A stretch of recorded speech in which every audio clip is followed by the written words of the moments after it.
Alors Jésus, selon la théologie catholique, deuxième partie, on a vu dans la première partie que Jésus est de même nature que Dieu.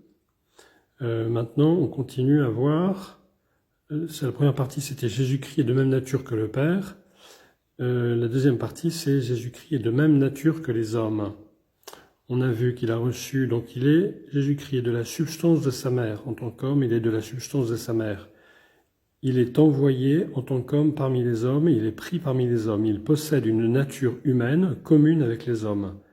La nature qui a été prise n'était pas une substance céleste. Donc il y a les Docètes, ce sont des hérétiques qui ont pensé que sa réalité humaine était une apparence. Donc affirmation condamnée, c'est une des manières par laquelle la théologie catholique avance, c'est en condamnant des erreurs.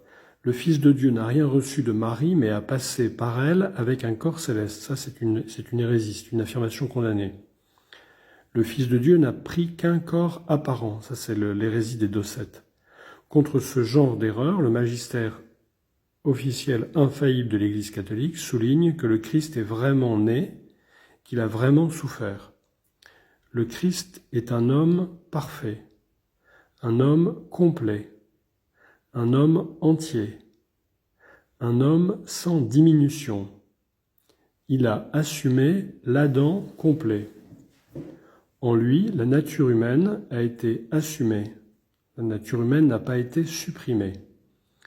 Donc, est condamné par le magistère, l'affirmation suivante, le Fils de Dieu a seulement pris une nature humaine incomplète. Ça, c'est condamné. Le corps du Christ n'avait pas d'âme, ça c'est condamné, elle a été remplacée par la divinité. C'était condamné. Le Christ est frère des hommes.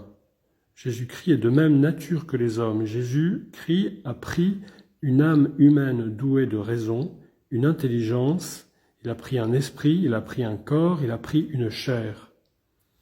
Jésus-Christ a pris la nature humaine sans aucune modification, avec les désirs des sens et tous les mouvements naturels. On verra à la fin que ce qui le rend dissemblable à nous, c'est qu'il n'y a eu en lui aucun péché. Son corps dispose d'une capacité parfaite de sentir et de percevoir, et cela davantage que tous les autres corps humains. C'est pour ça que dans les souffrances de sa passion, il a plus souffert qu'aucun homme, parce qu'il était d'une sensibilité parfaite. En tant qu'homme, le Christ était soumis aux besoins humains. Il a fait sienne toutes les conséquences de la condition pécheresse des hommes, sauf le péché. Il a partagé les conditions d'existence des hommes, la souffrance, la peine, la mort, il a eu faim, il a eu soif, il a pleuré, il a enduré toutes les faiblesses du corps.